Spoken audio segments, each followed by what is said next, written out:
Philip Eisner. Philip, thanks for being with us. Absolutely. I'm very glad to be here. So you wrote this awesome film called Event Horizon, which is easily a cult classic and entirely holds up because I actually watched it again today. I've seen this film several times. It holds up, sir. And I just want to kind of discuss the process, how you came up with it, what your motivations were and creating the characters. And we'll get into all that stuff. But before we really get into it, I want to kind of get your origin story of what led up to that big screenplay.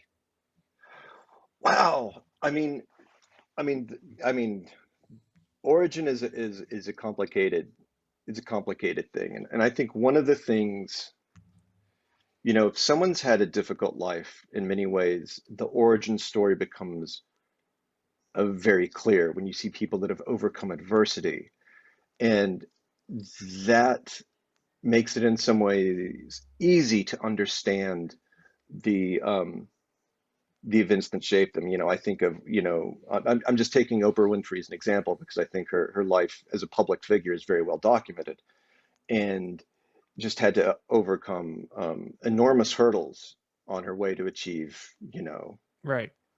uh, you know, uh, world status where her last name is optional. And the reason I point that out is because my journey was completely different. Growing Okay. up born in the 60s, growing up in the 70s, um, being told the world is my oyster, and it being largely true. Family wasn't wealthy, but had enough money to send me to a very good university without me needing a scholarship. When I got there, I didn't realize that we had money until every single one of my friends was on a scholarship, Right. except me, Yeah. right? So, both my parents doted on me and loved me, and by the standards of the 1970s and early 80s, weren't abused. Those standards have changed, but Right. nonetheless. And and the reason I'm saying all of this is because so everything is perfect. I'm a white guy growing up in white guy pinnaclehood, Okay. and yet something is wrong. I don't know what's wrong, but something is wrong. There's this unconscious awareness that life is not this good and that this is a lie. Okay. And that leads you down the path to horror. I discovered Stephen King, in high school, and I found Stephen King's fiction to be more truthful than the interactions I would have in a private, I went to a really, really good, private high school in private school in Texas, which is a great school, Yeah. but everything is, and again, growing up in Texas, which it isn't the South, it's its own thing, Right. but it's the same thing as everyone is polite, everyone is friendly, and it's like, and it's something that a lot of people on the East Coast don't necessarily get. I think Midwest kind of gets it, but it's like, well, why is everyone so polite in the South and in Texas? And it's like, because there's still the vestiges of what used to be called dueling culture. Okay. And that's why you're polite, because you don't know who's going to just fucking kill you. That makes sense. So you're polite. You always say the nice thing. There's a You level don't of pick fear fights. there. Yeah.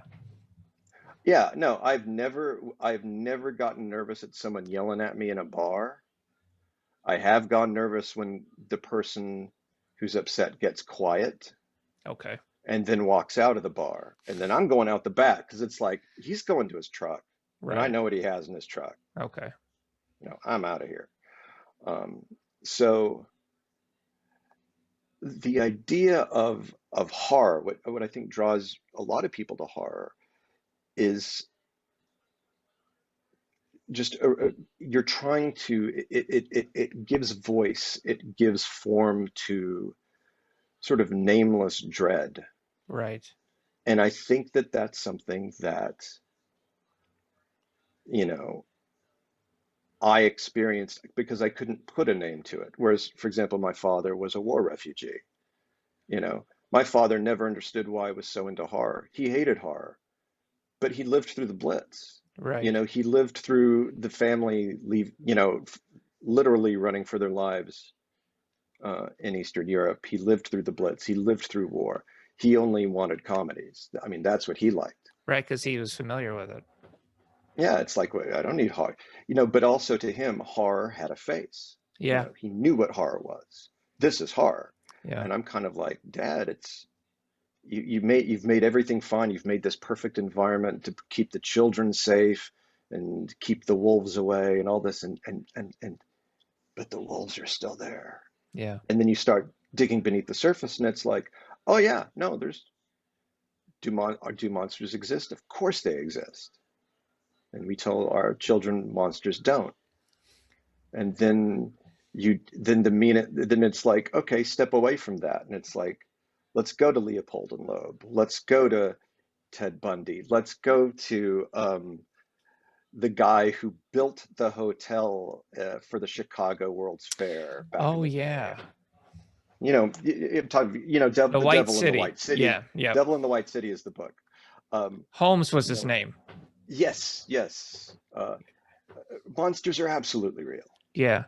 Absolutely. So, I guess at some point, it's the whole thing of the old Nietzschean thing, don't stare into the abyss because the abyss gazes back also. And I found, I guess, around 10 or 13, I've found myself in a staring contest with the abyss, and we haven't stopped yet. It's like, I don't know who's going to win. It's like, I'm like, bring it. And the abyss is going, come on. I'm like, let's go. It's like, it's just this constant escalation between me and the abyss. And the abyss goes, oh, yeah, oh, yeah, oh, yeah. Well, here's irreversible, motherfucker. And I'm like, irreversible? I'll just watch it like this. I don't even have to look away, So that's you interesting. know? So you've pierced this veil kind of into almost the society of putting on of niceties of hiding behind this pleasant smile and this false sense of security, which is an awesome way of using horror to talk about that commentary. I mean, commentary because it can discuss it in a fantastical sort of way. And have fun. It doesn't devolve into people going, well, that's the advantage of this political person because he just swipes away all the bullshit. And you kind of go, yeah, the bullshit's kind of what's keeping our culture together. It's what keeps society together. Yeah, Like we kind of need this bullshit. But it's like, but I don't want to have a political argument. I mean, I right. actually, even now, I have friends who are politically so far away from where I am, and it's like Right. I'm still friends with them, and I'm like, to quote an Altman film, it's like, how can you still be friends with them? It's like we went fishing together. It's as simple as that. It's It's like true though. They're it's like people. right. They're people. They're not just They whatever. are It's like not their political party. They are not their political views. They are people. thank you. You just have to pierce that veil and find the humanity. And unfortunately, I don't want to get into too much social media stuff, but social media stuff kind of allows more of that false sense of security there, where people can say whatever they want and they don't have to worry about, as you mentioned, the dueling culture. Right. Oh yeah. Oh my God. I remember when Event Horizon came out, it came out to very mixed reviews, and one person specifically singled me out and the dialogue, and this was back in the day, but specifically singled me out and the dialogue and said if he ever met me, he was going to beat me like a dog in the street. And What? again, this is exactly, and remember, this isn't the 90s. This isn't like when this is pre-Facebook. This was Yeah, it's pre-whatever. like So this was 97. so this was on his like whatever. He was like A an blog? amateur he was like a semi-pro movie reviewer blog Okay. type thing. Yeah. But it was semi-pro enough that I mean I don't think it was for a paper, but it got, you know, it was It getting a got lot of on your hits. radar. Okay. Right. Yeah. So I sent him my home address and said I would so that was me. It's like he called me out and I'm like, anytime you'd like to meet and discuss my film in the street, I would love to do so. I Oh look my forward to your goodness. response. He never did. And of course now it's like now I'm old and less confident of my ability to Philip, the to thing kick people's is, asses. yeah, But but Philip, the thing is, I ended up doing that to a guy. It's not even kidding. A guy called oh me shit. weekly. Yeah, he called me weekly and would threaten me every day. Like it was this he's a habitual thing. And I would just listen and then hang up the phone. And then one day I think I had a bad day and he called me up and he went through his habitual rant of he's going to do all these things to me. And I said, you know what, you've got my number, I'll be outside waiting for you, obviously you know where we live, we're going to do this thing. And I hung up the phone and he never called back. So I get it, I've been there, I understand. Yeah, it's you yeah, I mean it does you know, it does get People it does don't get frustrating. yeah, they don't realize, like, it's easy to type in critiques to a keyboard. Like I do a film analysis every week. I do it with Christy Lee Lussier. We do a film analysis and we analyze the film. We don't critique the film because nothing is perfect. No screenplay is perfect. No movie is perfect. Why sit there and tear it apart? The Shining is perfect. I'm just saying there's a couple that have come really close. The Alien with the Alien is exception of so good. yeah, with the exception of the final shot of the alien where you can see it's like, oh, it's a really skinny guy in a suit when he's Right. outside. Yeah. Like that, In space. Yeah. but literally one shot. Yeah. It is good. Um, All right. yeah, there's a Event couple. Horizon. So Event Horizon somehow sprung into your mind, and I've heard people talk about how they feel it was inspired by the eldritch horror of unseen demonic creatures from beyond and things like that. Was that ever in your mind, any kind of a Lovecraftian theme when you were Oh, building sure, this? Okay. sure. I mean, so there's a lot of influence on it. So the basic idea was haunted house in space, Okay. and I wanted to do literally my pitch to Larry Gordon and Lloyd Levin started off as it's The Shining in space. Okay. They're like, that's I fantastic. can I can see that. That's a great pitch. And then they said, well, give us more. And I'm like, crap, let me think about it. So I had to go off and you know, I came up with I am I'm the guy that you know, I tend to be a bit of a hard science nerd, Okay. but I'm very pleased that Paul put up with me as much as he did when we were putting the film together because Paul W.S. Anderson, director. yes, Okay. yes, who's just he was wonderful to work with, really really gracious, but he would also be like, no, this will be cool, and I'm going like, and I'm sitting there going like, but he's like, and there's clouds outside the window. I'm like, there can't be clouds outside the window. He's like, why not? And I'm like, well, that's not a decaying orbit. Then it's actually And yeah. entering it's burning up in the atmosphere. Well, he got the And he would clouds. look. He got no, he got his clouds. He got And the his thing is, clouds. and it does exactly what he wanted, which is I want to evoke these classic claustrophobic, you know, haunted house films. He does, yeah. Like so he's making a decision based on a visual and a symbolic. Yeah. And I'm sitting there being the science nerd going, but it doesn't work that way, but you can't do that. And I find myself still doing that, which is, you know, it's always but at any rate, to me it was one of those things of like, well, how does this happen? And then the gravity drive Right. um became in and still the thing that I always find compelling is that people say, oh, so the ship went to hell, and it's like, if you like. Well, let's discuss that. I mean, because the great thing about, so in The Shining, the mansion is its own entity, right? And Yes, the set piece is a character, and very much so in Event Horizon. Event Horizon, the ship itself, is a yes, character. It is its own set piece, which is really difficult to pull off in a film and in a screenplay. But obviously, you convey that really well. And I love the fact that when and sure, some of this was production based, but just looking at the gravity drive, it looks like it's from oh, Hellraiser. It looks like it came out of the Cube. It just looks demonic, and it's like, whoa, that it's really so hits you. gorgeous. Yeah, It's gorgeous. I wish I'd come up with that. That is all credit to I believe the the production designer, which is right. Bennett. All hail.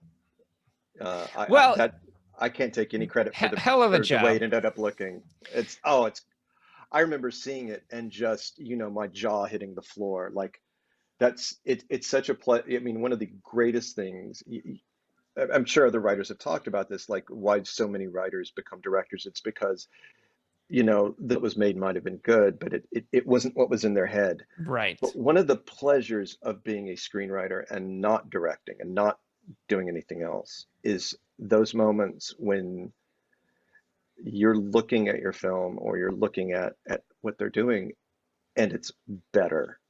And they That's do cool. happen where it's like I thought X and Y and Z and what I'm now seeing is exponentially You're right. more amazing.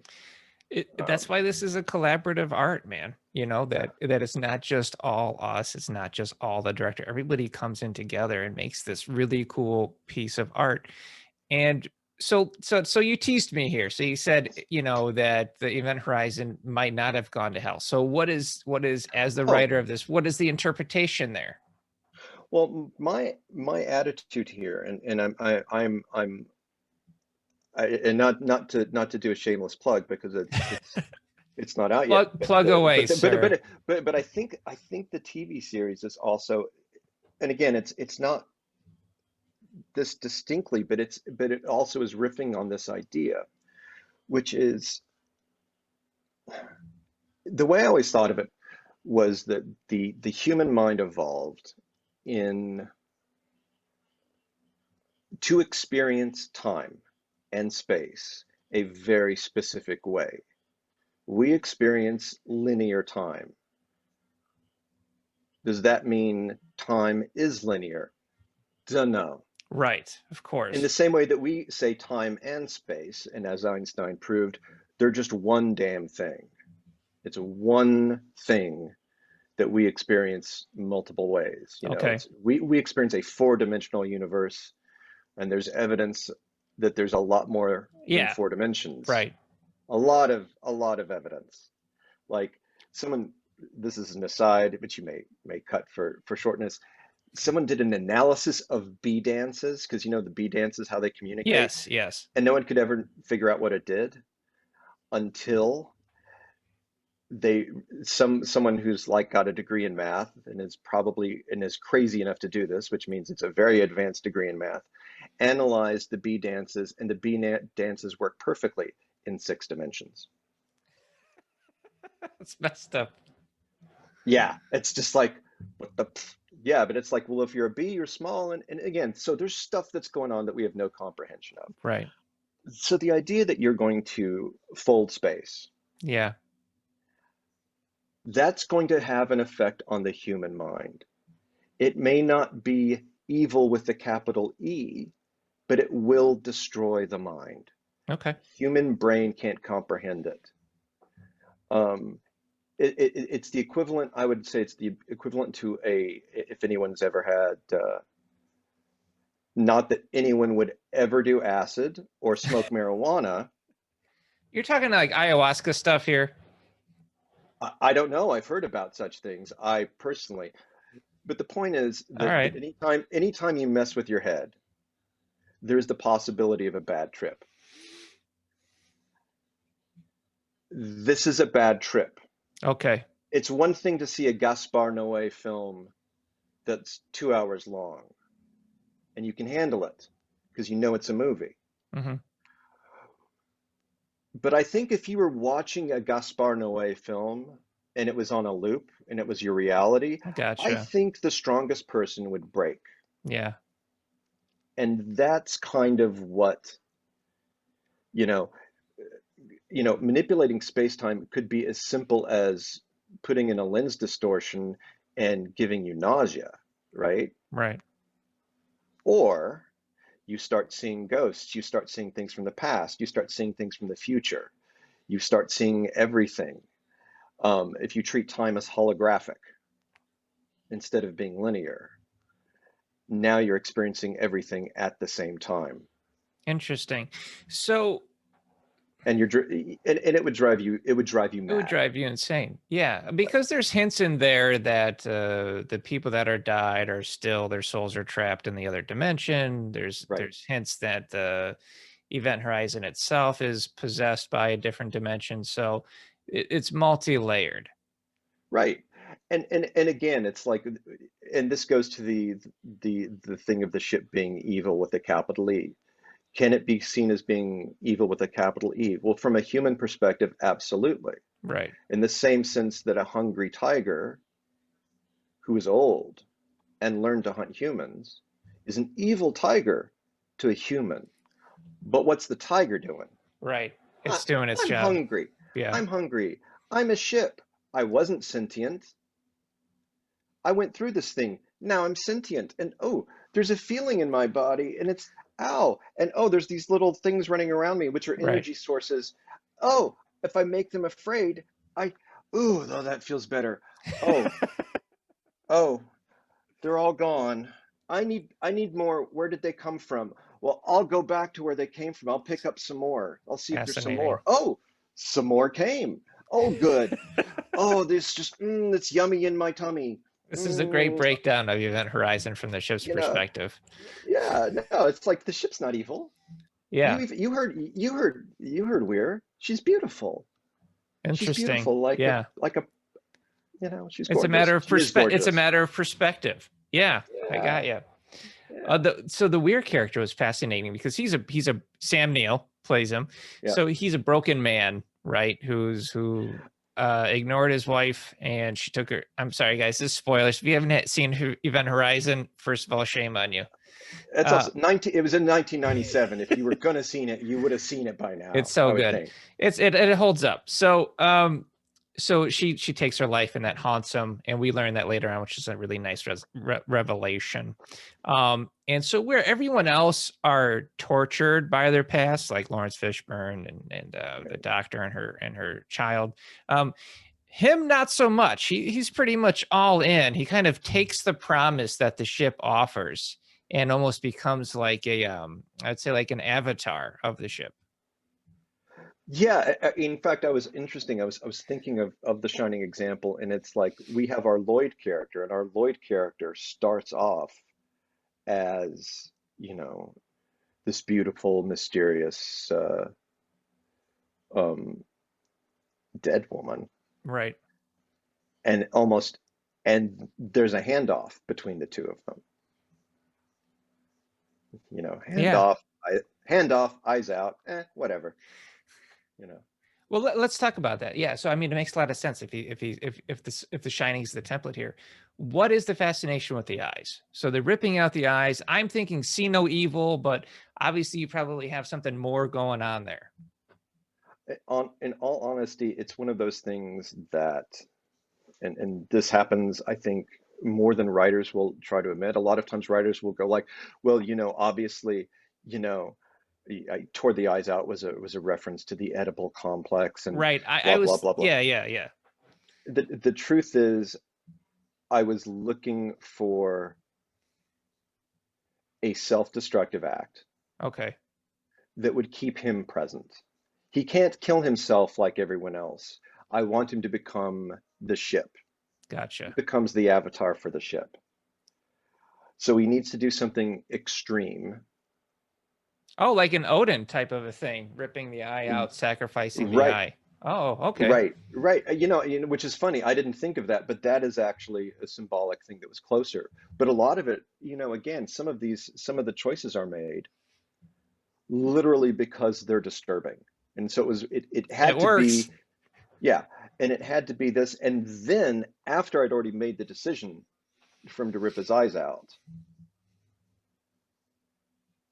then it progressed from there. Right. And a lot of this also comes in the development. So it's like he tore his eyes out, but I think it was Paul who came up with him stitching them up.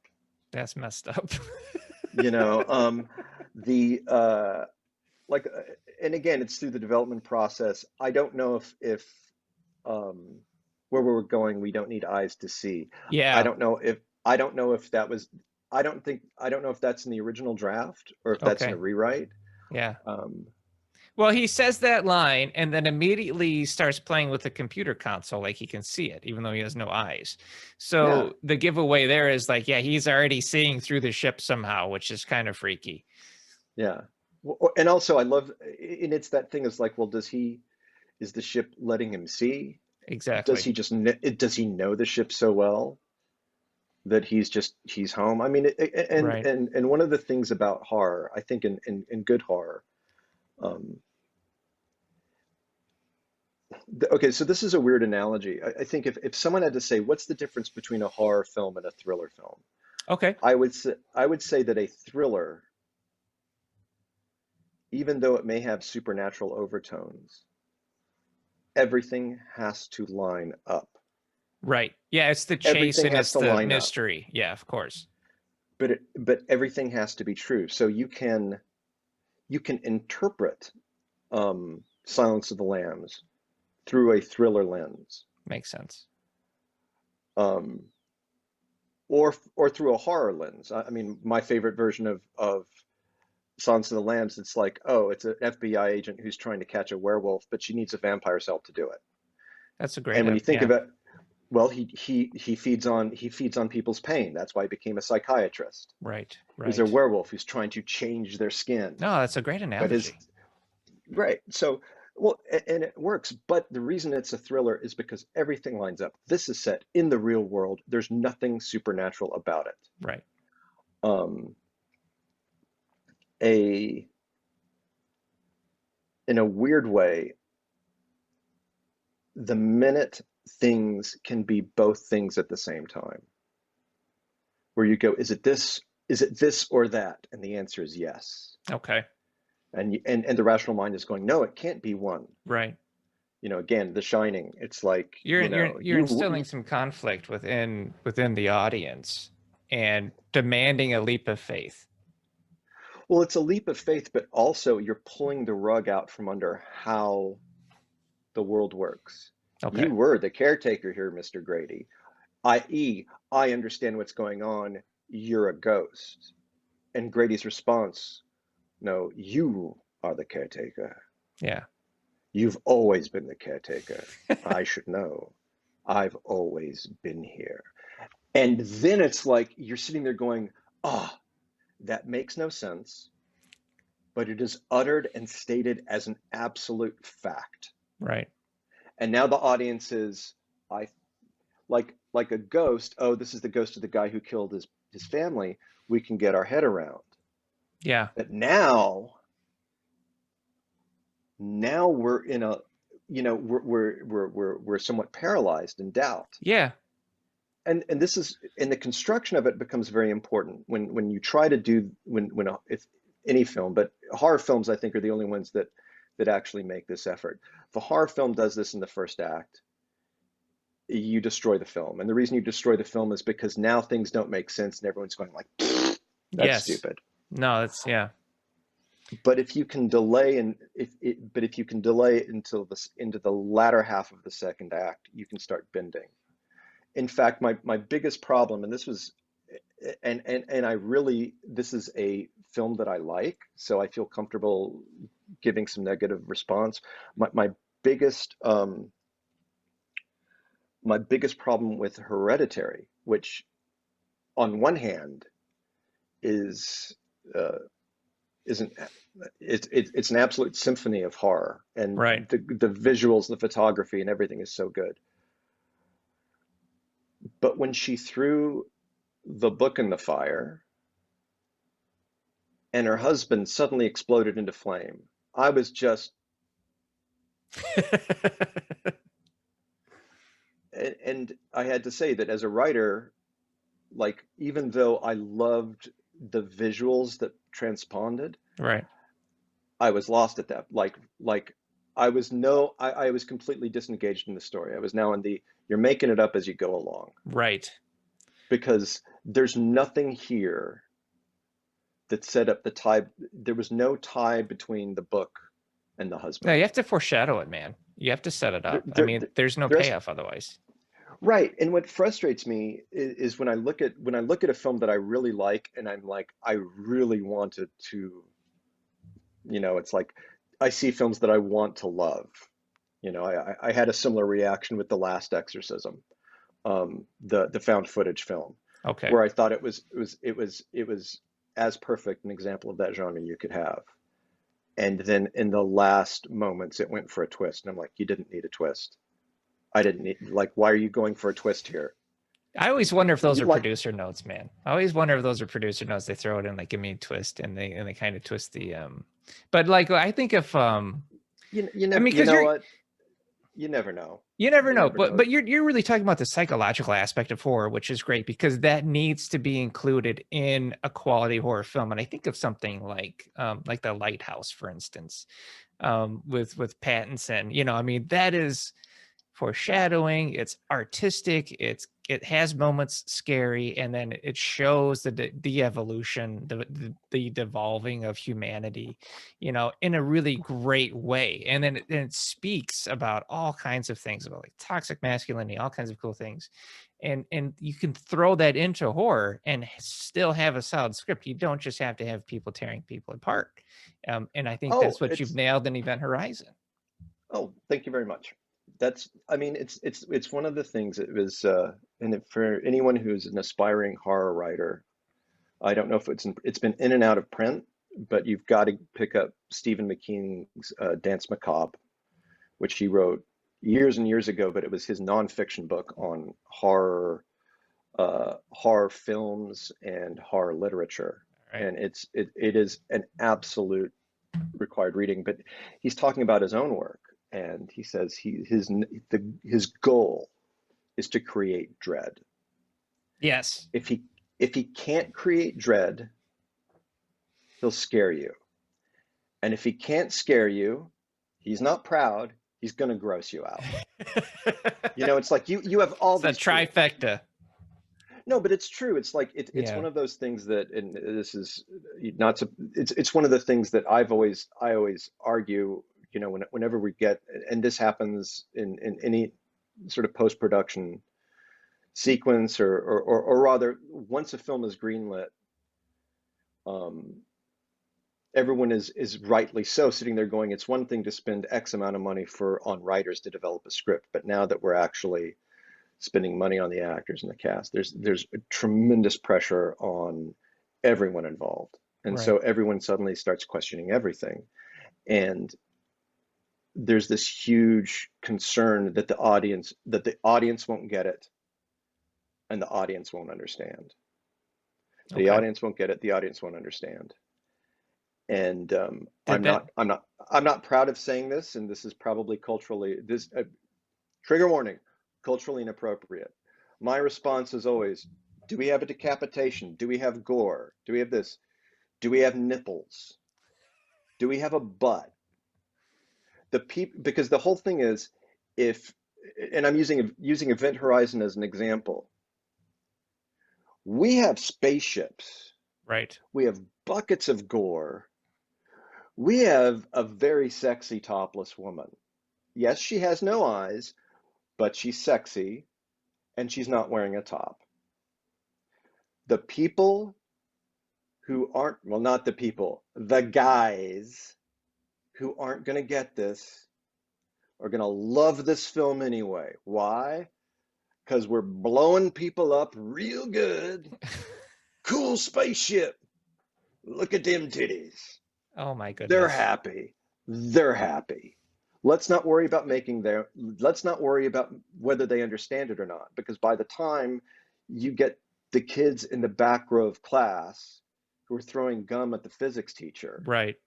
to understand, you've lost everyone else. So it's not a matter of Like, trying to dumb down the script or anything like that. It's adding elements at the time that would uh, increase the appeal demographically. absolutely. And Okay. well, a great example, actually, and this is culturally appropriate. I remember when The Matrix came out, Okay. and it was such an event when it It was was released it in was film. But huge. oh yeah, so in local LA, it's actually getting coverage from the lines around the block and blah blah blah because everyone wants to see The Matrix. And they interviewed a guy on local TV, and they're like, "Oh, so you love The Matrix?" He's like, "Yeah, man, it's my third time. It's just like this is the coolest film you'll ever." He'd seen it 3 times, and then the reporter goes, "So what is The Matrix?" "Oh man, I don't know." And I'm like, "There is a scene in that film. There's a scene in the film where Lawrence Fishburne goes, 'The Matrix is a system of control designed to turn a human being into this.' And he holds up a battery. Battery, yeah. And they even have a joke in the film, Copper Top. It's like Yeah. they were so, and it's one of the best exposition scenes in history. They're just saying, this is what the entire second act of that film, the first half of the second act. It's 30 minutes of exposition. This is what the Matrix is. This is what the room is. That's Yep. what that whole kung fu, Yeah. that kung fu sequence, that's disguised exposition. Of And it's course. great. Yeah. Here's a guy, and he's seen it 3 times. What's the exposition? Oh no, man. It's like, what is it? It's kick-ass action. It's fighting, yeah. It's the prettiest man on earth and the prettiest woman on earth in tight black clothes kicking ass. Right. That's so, and I'm not talking. And okay. If it sounds like like I'm talking down, it's because I am. But at the same time, I want people who are sitting in the back row of the classroom throwing gum at the physics teacher to have a good time when they go see my movie or any movie. Right. So I may be talking down now, but that doesn't mean it's like, well, I don't want to, I'm not making movies for you. It's like, no, movies are really expensive. I want as many people to have a good time. And frankly, the only sin to me is being boring. Now that makes sense. Like if you make a bad film, but it's bad and it's The Room bad, pat yourself on the back. You have brought joy to the world.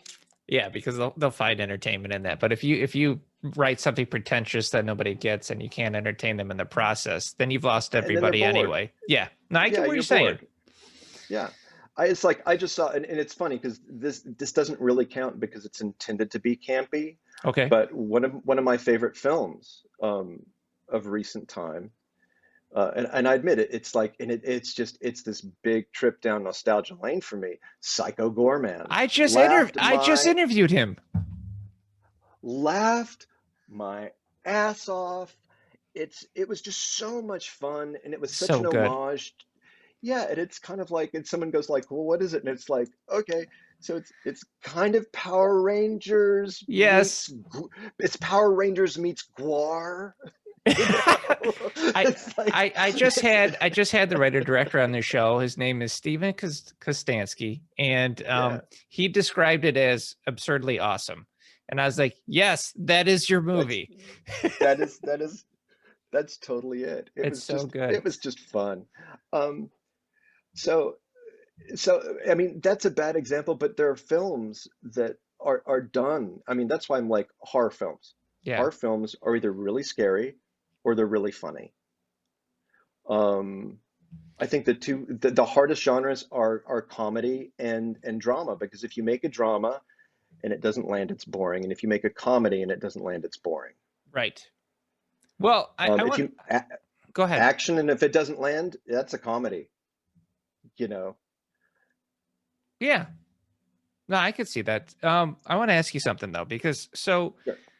uh a lot of central characters in films are they always have big huge flaws and they're spending the whole time to get over their flaws. And Lawrence Fishburne is the central character in this film. He plays the captain. He's stoic, he's steadfast, he's smart, he's calm. He seems perfect. And it's almost like the ship understands that and it's like, how do I break this guy? And it spends the whole movie really trying to break him. I actually really love that because here we have a character who is strong, who doesn't start out necessarily weak, but he has a dark secret. And I really like how you pulled that off. Oh, that is, I mean, thank you, but I also I have to hand that one to the performer and to Paul. Like they nailed it. And one of the reasons and this isn't from modesty. This is one of these things that happens in production. We had um, uh, an effect in the script called the Burning Man. This was Edmund Yes, Corrick right. that didn't work. Like the effect just didn't work, which is why when we finally get to see Edmund Corrick, you're seeing just a glimpse of him, and it's just the actor in makeup with like some fake fire on him. Okay. But the reason it wasn't, but originally I mean, they built an articulated skeleton, and it was going to be sort of a series of, oh, they were trying to do a shot similar to, I don't know if you remember from Interview with the Vampire, but when Lestat gets his throat cut, and Yeah. there's that pull back around, and he sort of all the blood drains out and he Yes. desiccates. Right. And what that was is that was a motion control shot of several dummies and several like they were it was a very intricate motion control shot involving a bunch of things to do it. Obviously, this is before VFX were particularly advanced. Yeah. And the idea was to do kind of the same thing, but they had an articulated skeleton that was hollow and had gas vents in it. And so it Wow. was, so the skeleton itself was a flaming skeleton, and that was going to be composited, combined with the actor, combined with flame elements. And we were in production, and Paul was just came back, and I remember when his face was, no pun intended, ashen, and he's like, "It looks bad." And he's like, "I'm like, what do you mean the skeleton looks bad? We can't use it." Okay. And it's just, and then it was like, well, maybe in post. And he's like, this isn't a post that, like, he's already thinking ahead. It's like, it's not the sort of thing that we'll be able to fix the fundamental issue with this in post. And then it became a thing of, well, we'll have a flash of a guy. Yeah. We can have a guy in the distance in a burn suit. Like we can still have a flaming person rising out of the water, Yeah. but we can't do any of the close-up. We can't, suddenly it's like all these things that we had to change around. And So were you doing an on-set rewrite then? this was the change they made. I was on set for maybe the first week of production. Okay. And then I was hanging around doing like set revisions I was hanging around, but Andy Kevin Walker came on and did, a polish, which, he didn't get credit for, but he did like some really great stuff. Okay. And then they had me rewrite him because they wanted a continuity of voice. They That wanted to makes make sure sense. the characters were the same. Yeah. So I wish I think they're very cognizant of hurt egos, etc. I wish I'd been able to sit in the room because Andy Kevin Walker wrote Seven. And when you said there aren't any perfect films, that was the third on my list. I think Seven is actually a perfect film. Cool. I don't know why none of the perfect films I mentioned are comedies or romances. It's I don't know They're why. perfect. They're perfect for you. Yeah, exactly, exactly. But anyway, I would have loved to just like, he's rewriting your film. It's like, good. It's Andy Kevin Walker. Go do your Right. Yeah, thing, of man. course. Talent, Can I talent's watch talent. you rewrite my film? Um, but but that particular beat, I was not on set when, or rather, I was in set when we found out it wasn't going to work. Okay. But I wasn't there when they found the solution, and flown out and they were doing edits, and I was coming up with some wild dialogue. And there was a beat in the rough edit, which is actually in the final film. And it's when, this used to be a thing of where you actually see the Burning Man. But now it was like Miller's walking through the corridors and he just hears Cork's voice, like, help me, Yeah, that was good. help me, don't leave me. And then he goes, it's all in your head. It's all in your head. And he leans his head against the bulkhead and you have that Yeah, the quick cuts. And that, it's that thing of, I wrote the script. So there's so many of the jump scares. I'm like, yeah, that It's worked. coming. That Yeah, worked. Ooh, yeah. that's good. That one kicked me out of my seat.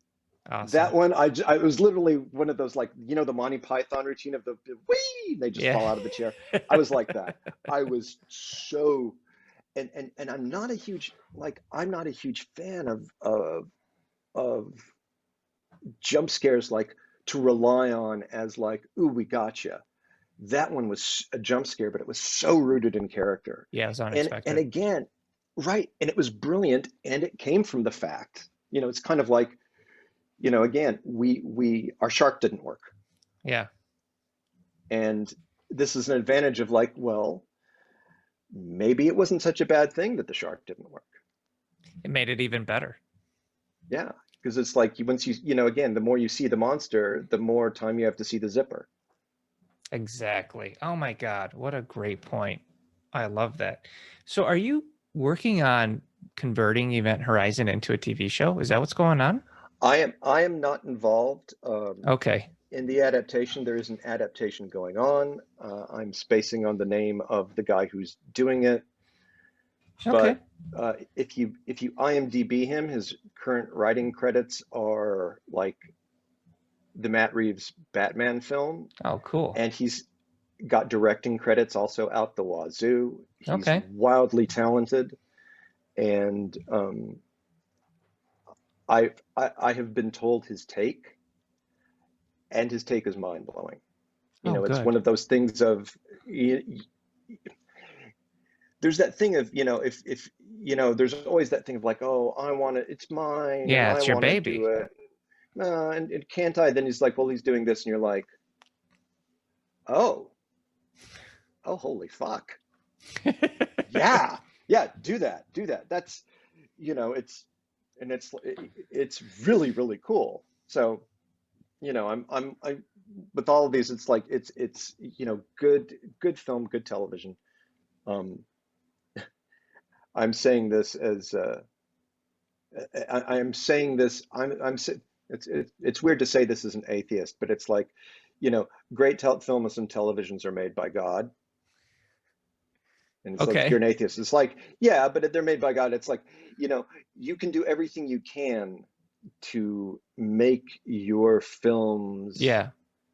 not suck. Right. Like, all the craft goes into making them not bad. But making them great, that's hard to control. It's sort of like, when I think of, like, what's the most amazing moment, cinematic moment, in the past 20 years, I'm like, oh, that's easy. It's the portal scene from Endgame.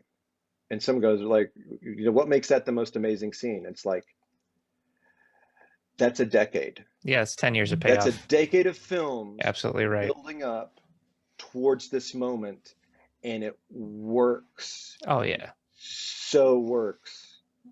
Especially, I mean, obviously for everyone all over the world. I mean, this has been, you know, what did the Queen say that one year? Anno Horribilis. It's like this has just been like 2020, and Oh we're yeah. still Come kind on. of in it. Yeah. Was like it was the worst. And I would find myself not watching Endgame, not going and watching it my copy. I'd go to YouTube and I'd look up Endgame portal scene audience. Yeah. So I could watch Oh this wow. with and just remember, because I remember seeing it in the theater, first of all, like like like it started with the hammer. When he picked up the hammer, dude, come on. Come on. I Come mean, so first of on. all, people were standing. My audience, and I was one of them. We're just on our Oh feet, yeah. I and was then like, and then yes. and then we settled down, and then Fantastic. it was, you know, and after that, it's like that was the only time I think until and then the portals. But then after the portal scene, the reason there weren't more people standing up all the Yeah. time is because we'd be up and down like Yeah. you know, like popping up. But it's just like, Clint, give it to me, and it's like, yes, Yeah. like every single moment. It was It's so just, good. Well, I mean, you got you Sam know, saying to or Cap on your left, and then he flies in, and oh, you're just like, "Oh my God, this movie is beautiful." Yeah, no, I'm, yeah, I'm yeah, 100% with yeah. you. Oh, and Mr. We're geeking out. And then I got all dusty, and then yeah, I'm gonna start crying if I do the whole No, it thing was because so it's, good, dude. yeah. All Oh, right, it's so did you get to see WandaVision yet? no, I All right, haven't because no I wanted to binge spoilers. it. Well, I you can wanted to binge it binge it. now. It's out. I know, it You need to just binge finished. it. Yeah, absolutely. And then But message I'm me catching up on afterward. the Expanse. I'm catching up on the Expanse now. See, so it's like, which is, I'll tell you, The it's Expanse is wonderful so being good. able to. Oh my God, yeah. So I I had to I buy the books for my wife. do they have the graphic novel? I think they do, don't I they? don't know. I had to buy my See, wife had to buy her 9 books. well, as long as they're well written, I mean, that's great. Oh yeah, they're That's the most solid. important thing. I know And because it has an ending. yes. That's like, if you say 9 books, it's a 9 book series. I'm like, oh, you know, fuck you. You're just, this is someone who's just like padding this shit out. It's like, I'm not going down that road again. You know, Well, it's like, she's deep into it, man. all right. All right, okay. But he's the, So go all right. ahead. Go ahead. Yeah. We've geeked No, out. I'll probably cut out half of all this. right. Right, right.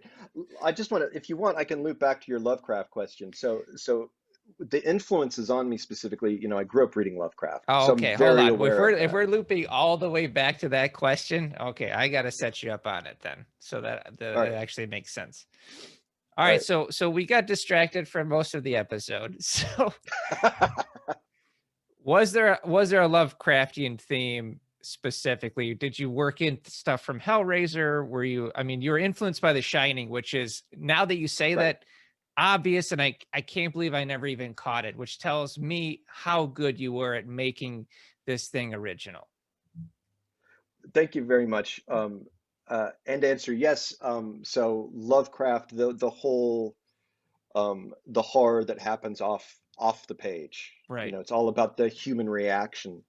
Um, but I've grown up reading Lovecraft. You know, one of the weird things that's, when people have asked me, is like, you know, your description of space time and how it drives people crazy. It sounds a lot like Warhammer 40K universes, like that an influence. And I'm like, Or not Cthulhu. directly. Well, but the thing is, it is Cthulhu, it is Warhammer, but Warhammer 40K is influenced by Lovecraft and Warhammer 40K, I believe. I mean, I have the 1987 original Warhammer 40K rulebook. I Wow. war gamed for 5 years, you know, playing Warhammer 40K. I did Eldar and Chaos Marines. You know, those were my contingent. My kid plays Space Wolves. Okay, there you go. There you go. So, so, so, so when you talk about influences, it's like the influence was absolutely there. Did I make a conscious lift from 40K? No. Did I make a conscious lift from Lovecraft? Yes. In the original script, there was a vision of going through the gate, and it was a sluggish, oily sea with tentacular creatures Gotcha. under a red, you know, a dying red star. Gotcha. You know, so it was Lovecraftian in that sense. Um, there is Hellraiser. Again, I'd seen Hellraiser. I didn't think of the box when Right. I did it, but when we went into the development of the script with Paul, we were screening Hellraiser, and he was saying, the box, this box, you know, our drive needs to be like this box. It needs to, the lament Right. configuration, it needs to unfold and move. And I was Move. like, That's a good. and my response was, you know, I wish I could say, oh yes, and it will be a sphere with spikes. And but my response was just like, it was like, cool. And Yeah. it's like, it's a thing that does a thing. Guys Awesome. figure it out, and of course they come up with what they come up with. Um, But he's brilliant. He's you done know, a ton of work, man. yeah, he's like from the laser grid Chop-O-Matic on up. Paul is he's fun. He makes fun movies, and he is. It's one of those things that I don't think people say a lot or enough about directors. He is one of the nicest people to work with. That's awesome. So That's awesome. All right, so you have partnered up with Greg Hurwitz, and I have. You guys are co-writing. What are you guys working on right now? So well now we're doing a revision on our spec script Sabine, which we sold to Screen Gems, Oh, and we have cool. Jesus Colmenar is attached to direct. And if you don't recognize his name immediately, he directed Money Heist on Wow. Netflix, Well, and congratulations. he is the shiznit. He's great. That's Um, awesome. yeah. So that's what we're working on now. So we're collaborating on our collaboration. Um, uh, but yeah, Greg and I actually first worked together. We worked on a rewrite for the Thomas Crown Affair 2, Oh, which didn't get made. And okay. what happened is I'm spacing on I'm spacing on who wrote the rewrite. Okay. Um, well, this is like a writer thing. So this is like again insight into the industry. They had a fantastic rewrite for the sequel. Okay. They did not need any dialogue. They did not need any story. They approached a bunch of writers to pitch ideas for how to punch up the heists. Okay. They felt the heists were too, again, Loki. well, not necessarily hokey, but it's a thing of, you know, the the writer whose name I can't remember is fantastic with character and he's fantastic with story, but he's not necessarily an action guy. He's not necessarily keeping up with the latest sort of technology. Gotcha. He's not a hacker. I'd written, my first script was a cyberpunk script, so I was all up on, hacking and freaking phones and doing Okay. all kinds of that technology. Greg's, super smart about the human engineering of how to get past Right. different things. And what happened is, I pitched something, and they talked to a bunch of writers, and then the exec on the Jeff Kleeman, who's super smart guy, and in all honesty, one of the only people I can think of who could have done this. Because if anyone, because he is just a master at dealing with ridiculous egos, and anyone who has been able to survive in Hollywood has a ridiculous ego. It's a requirement because if you didn't, you would just go like, ah, this is bullshit, you know, So you kind of have to have blind spots where your ego is concerned. Anyway, Jeff goes like, you know, and it was specifically to us. He's like, I really liked this version of that you pitched for that heist, and I like this version that Greg pitched for his heist. Would you ever be open to collaborating? That's cool. And and my response was what any screenwriter's response would be, was like, well, how much? How much are you going to pay me? And but then, we got in a room together, and part of it was because we were working on something that wasn't ours. And Greg and I just had a ball. We had a That's ball working awesome. You together. guys hit it off.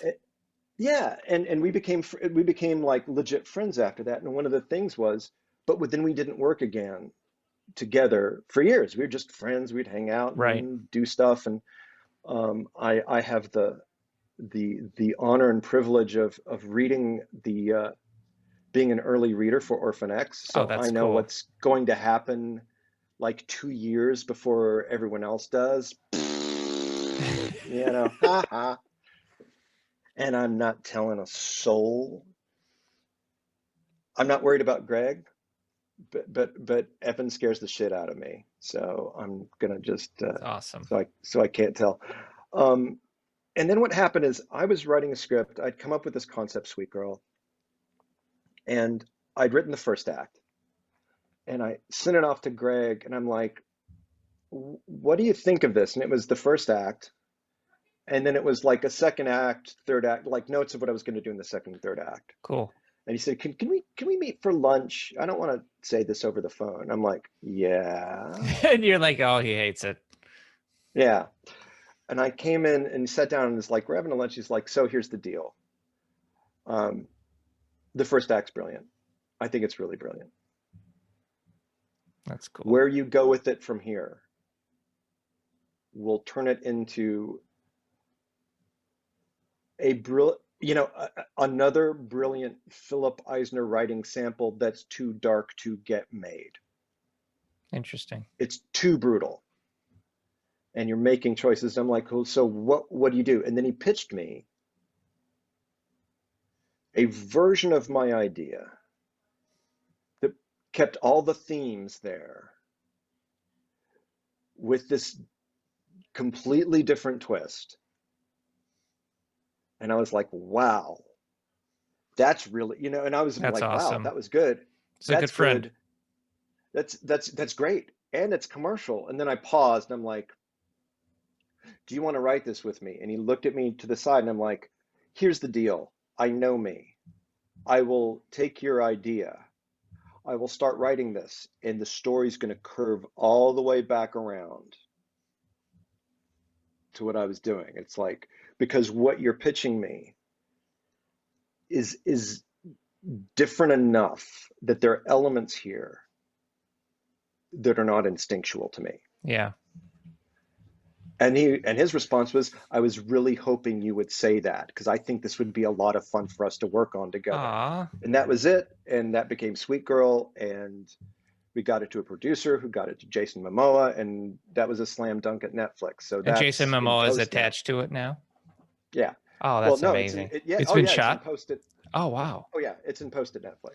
So for somebody who says that you have to have a pretty big ego to work, obviously it's incredibly self-reflective to know you that well, to be able to be open to receiving those notes and then inviting him to work with you on notes is absolutely incredible. And I'm really excited to see this thing. Yeah, thank you. I mean, I think one of the things that happens is that if you're confident in your ability as a writer, you're able to put your focus, it's not on you, it's on the work. Everything's on the work. I also work with, I actually have two writing partners because I'm a whore. And that caught me off guard. Sorry.